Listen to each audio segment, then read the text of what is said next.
programme vous est offert par Orange.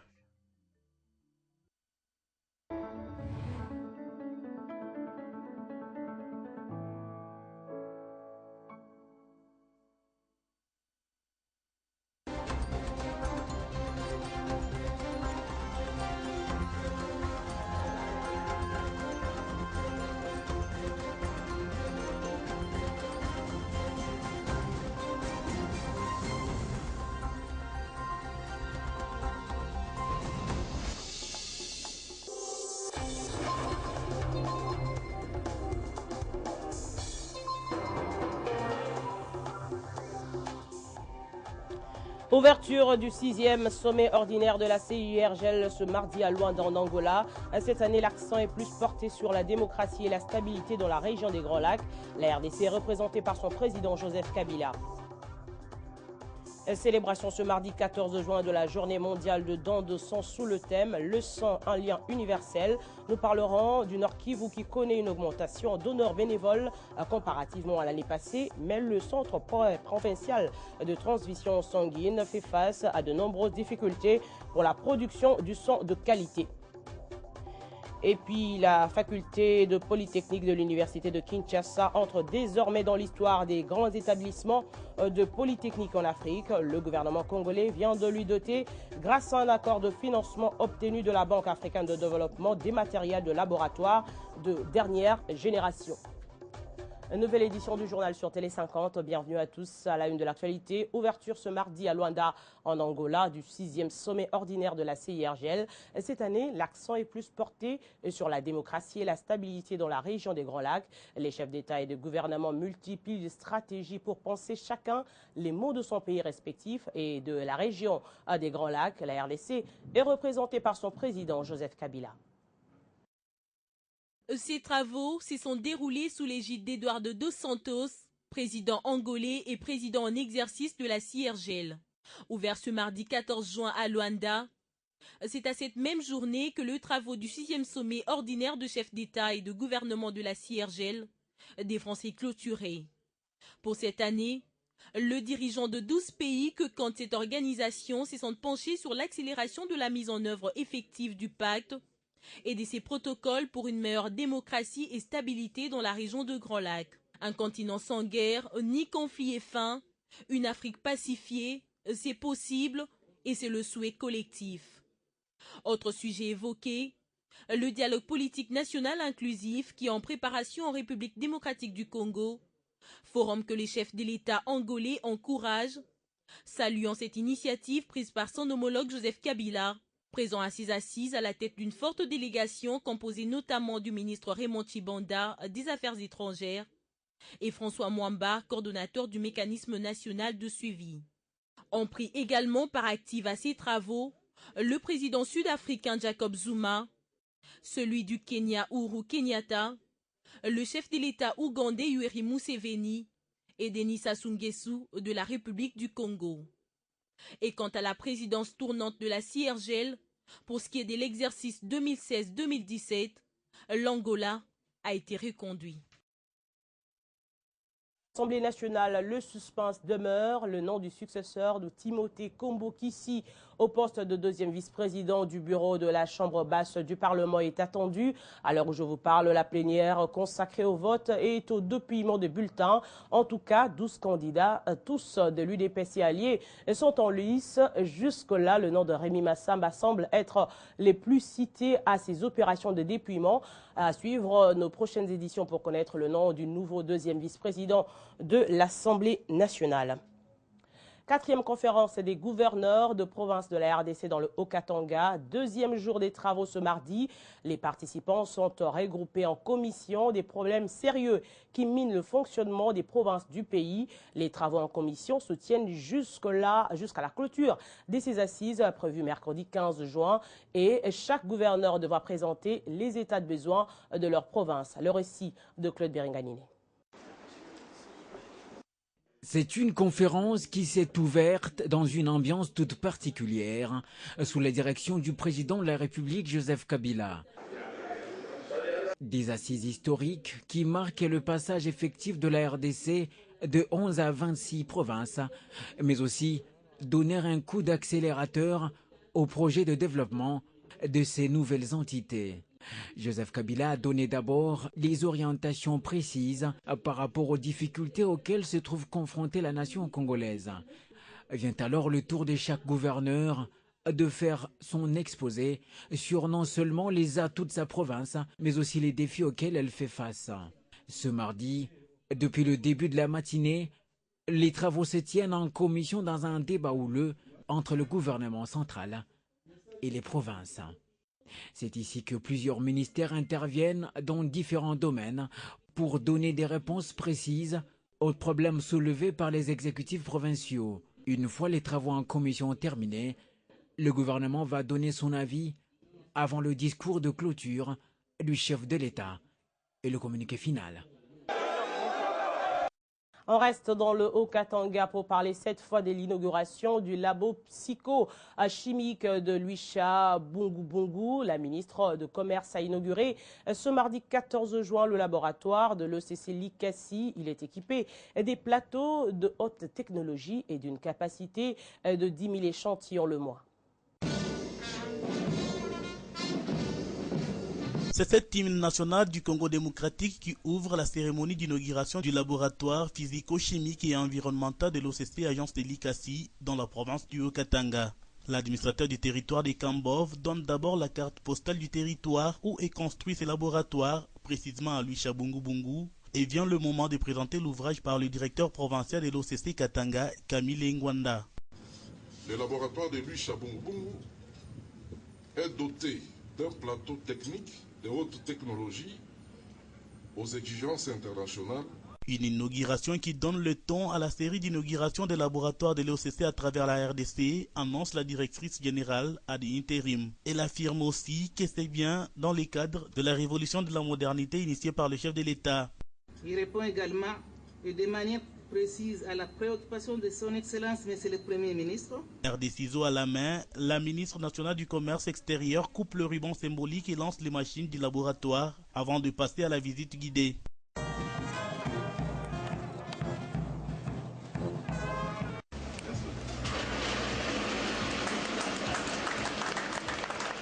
Ce laboratoire qui répond aux normes internationales est destiné à l'analyse des produits miniers et environnementaux, équipé de salles d'échantillonnage, salles de tuvage et broyage, salles de balance. Ce laboratoire a une capacité de 10 000 échantillons par mois, alors qu'il ne reçoit actuellement que 15% de sa capacité. Le laboratoire physico-chimique et environnemental de Luisha Bungu n'est qu'un outil de plus qui permet à l'OCC d'assumer sa mission de conformité et de qualité. Dans l'actualité également, la faculté de Polytechnique de l'Université de Kinshasa entre désormais dans l'histoire des grands établissements de Polytechnique en Afrique. Le gouvernement congolais vient de lui doter grâce à un accord de financement obtenu de la Banque africaine de développement de matériel de laboratoire de dernière génération. Même ces bâtiments ont été remis à neuf. En image, la visite de quelques membres du gouvernement et représentants de la BAD sur le campus de l'Université de Kinshasa. Tout commence dans cette salle où le doyen de la faculté de Polytechnique, Lia Sangoy, rend compte des acquis avant d'entamer la visite guidée des locaux réhabilités. Trousse à outils pour maintenance de pièces pour les réseaux informatiques. Du laboratoire de la physique à celui de l'informatique, en passant par d'autres, au total, 17 laboratoires ont été équipés grâce à un accord de coopération entre le gouvernement congolais et la Banque africaine de développement. Une fraction de cet argent obtenu par le gouvernement congolais grâce à ses cotisations a servi à l'achat des 123 ordinateurs, des serveurs, un bus, des livres, des bourses d'études accordées aux étudiants et bien d'autres réalisations encore. Voilà qui suscite la satisfaction des bénéficiaires. Et pour nous, c'est un sentiment de satisfaction et parce que à l'issue de ces projets BAD, la faculté a été requéquée. Nous avons acquis des équipements pimpants de la dernière génération et cela va aider nous étudiants de pouvoir bien concilier la pratique, la théorie et la pratique. Un seul souci anime cette faculté de Polytechnique, nous relate un des responsables du laboratoire. Il nous manque le personnel pour maintenir parce qu'il y a de nos amis qui sont techniciens qui ne sont pas encore rémunérés. Le ministre Georges Wembi donne ses impressions et promet de tout mettre en œuvre pour pallier au problème de manque de personnel. Nous sommes heureux de constater que la faculté polytechnique aujourd'hui est suffisamment équipée. Il suffit qu'il y ait un peu plus de sérieux, nous pouvons avoir des éléments valables qui vont sortir de cette faculté. Le ministre des LSU, Théophile Bemba, à son tour, a appelé les professeurs de l'UNIKIN à réfléchir sur cette problématique en vue de faire des propositions concrètes au gouvernement pour redynamiser ce secteur. En santé, le monde célèbre ce mardi la journée mondiale de don de sang sous le thème « Le sang, un lien universel ». Le Nord Kivu connaît une augmentation en donneurs bénévoles du sang comparativement à l'année passée, mais le Centre provincial de transfusion sanguine fait face à de nombreuses difficultés pour la production du sang de qualité. Docteur Liliane Buiza revient sur cette journée dans ses propos recueillis par Pacheco Kavundama. S'il n'y a pas d'intervention, on va enregistrer beaucoup de décès. Voilà. De l'autre côté, je voulais, c'est vraiment ces deux aspects que nous devons voir clairement. Pour que le centre provincial fonctionne, nous avons besoin de deux éléments. Il y a l'implication de la communauté. La population doit adhérer à l'activité du don de sang parce que le malade, quand il en a besoin, il a besoin du sang. Jusque-là, on n'a pas encore trouvé une molécule qui remplace les sangs. De ce côté-là, je vais dire que les choses s'améliorent quand même tant soit peu. Parce que l'année passée, on parlait presque de 18 000 donneurs. Aujourd'hui, nous sommes en train de parler de 26 000 donneurs. Vous comprenez que de ce côté-là, il y a des efforts communautaires. Même si ce n'est pas encore suffisant, on a besoin de lui pour faire l'autosuffisance. De l'autre côté, on a besoin de moyens pour la production. Maintenant, des sangs de qualité. La population en soi n'est pas à mesure de se prendre en charge totalement. On a besoin d'un tiers payant. On a besoin qu'on mette en place des systèmes de mutuelles, de santé.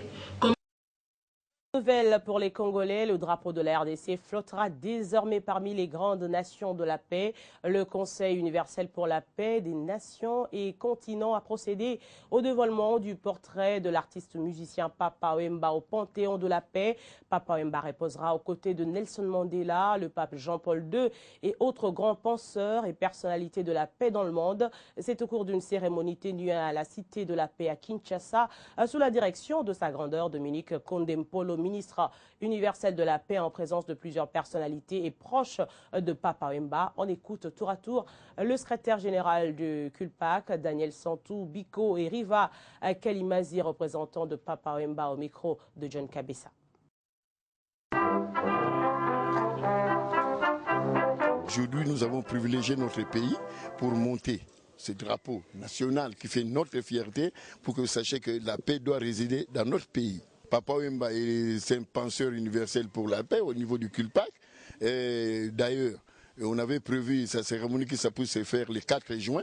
Malheureusement, sa fille qui l'avait représentée, qui a reçu son trophée, et pour l'immortaliser, avec les chansons qu'il a fait pour la paix et l'éducation pour tous, c'est la raison pour laquelle nous avons l'immortalisé auprès des grandes personnalités du monde qui font la paix. Ça me va droit au cœur. D'autant plus qu'il ne l'a pas cherché. Il a été reconnu par ses adulateurs et personnellement, je me dis qu'il est à sa place. Pour tous ceux qui l'ont connu, Papa Wemba était un rassembleur, c'était un homme de la paix et cela me va personnellement droit au cœur de savoir qu'il est aux côtés dans un mur, aux côtés des gens de la trempe de Nelson Mandela. Et puis ce communiqué du ministère de Budget en exécution de l'ordre de mission collectif numéro 071-ME-mine.budget-2016 du 28 mai 2016 de son Excellence Monsieur le ministre d'État, ministre du Budget.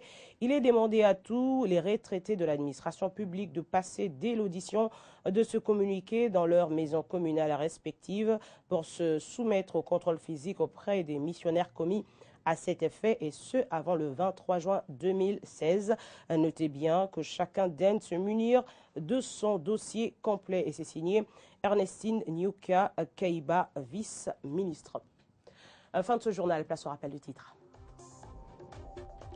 Ouverture du 6e sommet ordinaire de la CIRGL ce mardi à Luanda en Angola. Cette année, l'accent est plus porté sur la démocratie et la stabilité dans la région des Grands Lacs. La RDC est représentée par son président Joseph Kabila. Célébration ce mardi 14 juin de la journée mondiale de don de sang sous le thème « Le sang, un lien universel ». Nous avons parlé du Nord Kivu qui connaît une augmentation en donneurs bénévoles comparativement à l'année passée. Mais le Centre provincial de transfusion sanguine fait face à de nombreuses difficultés pour la production du sang de qualité. Et puis, la faculté de Polytechnique de l'Université de Kinshasa entre désormais dans l'histoire des grands établissements de Polytechnique en Afrique. Le gouvernement congolais vient de lui doter, grâce à un accord de financement obtenu de la Banque africaine de développement, des matériels de laboratoire de dernière génération. Dans un instant, la revue de presse.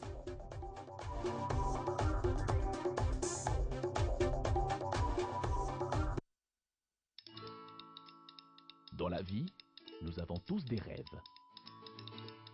objectifs et aspirations. Vos projets d'avenir ainsi que ceux qui vous sont chers dépendent des choix que vous effectuez aujourd'hui. C'est pourquoi la Raobank a créé Renaissance, le nouveau compte d'épargne qui vous propose un meilleur taux rémunérateur à court et à moyen terme. Ainsi, vous pourrez suivre l'évolution des intérêts générés par votre épargne et assurer un avenir meilleur à vos projets les plus chers. Raobank is my bank.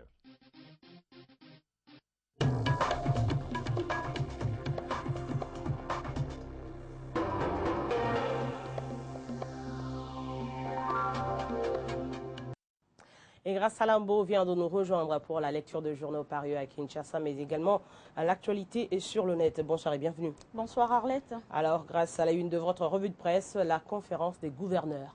Ces sujets fait la une de journaux parus ce mardi à Kinshasa et Forum de As titre territorial, Kabila pour une nouvelle impulsion aux provinces.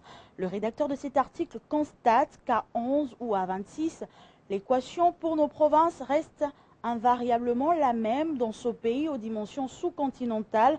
Le confrère signale par ailleurs que la 4e conférence de gouverneurs intervient au moment où la loi des finances 2016 est passée de 8 milliards à 6 milliards de dollars américains, alors que les gouverneurs de province se plaignent de manquer du financement pour appuyer le développement de leur entité territoriale.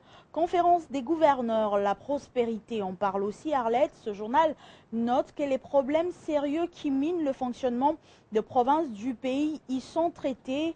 Ce quotidien renchérit que cela fait au moins 2 mois que les gouverneurs ont été élus, mais ils n'ont pas encore commencé leur travail. C'est du moins l'impression que l'opinion s'est faite et pourtant ce ne sont pas les priorités qui manquent. D'un journal à un autre, le vrai modérateur estime que le gouvernement est tenu de secouer son sac pour financer ces entités, d'autant plus que les priorités d'action pour la relance des nouvelles provinces avaient déjà été définies. Écho des provinces toujours, du journal La Référence Plus, nous apprenons que les gouverneurs sont en conflit de compétences avec les vices. Le quotidien révèle que les vice-gouverneurs sont devenus casaniers dans leur bureau, tournant les pouces, car les gouverneurs font tout avec leurs proches collaborateurs.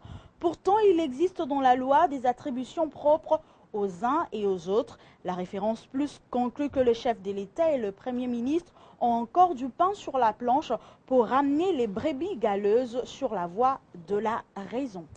Et oui, le job description pose problème.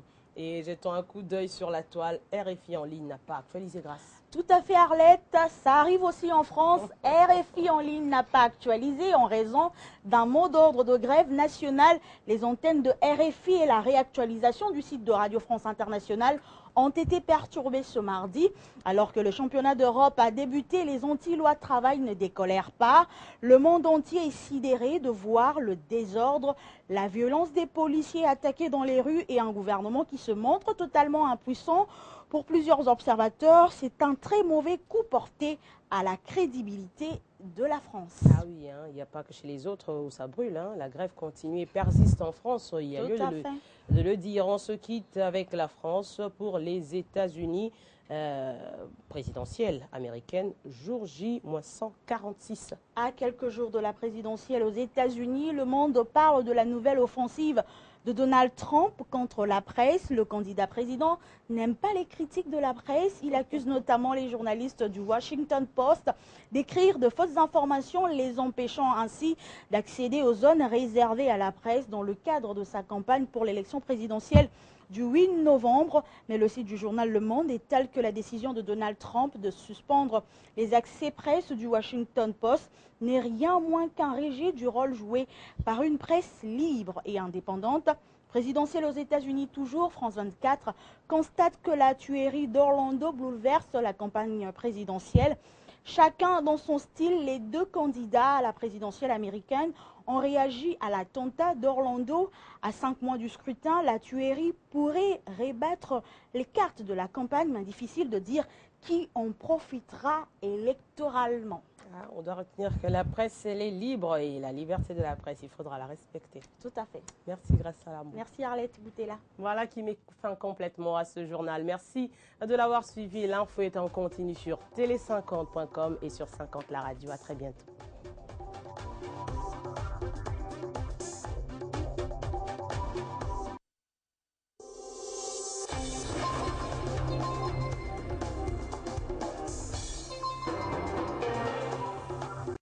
Ce programme vous a été offert par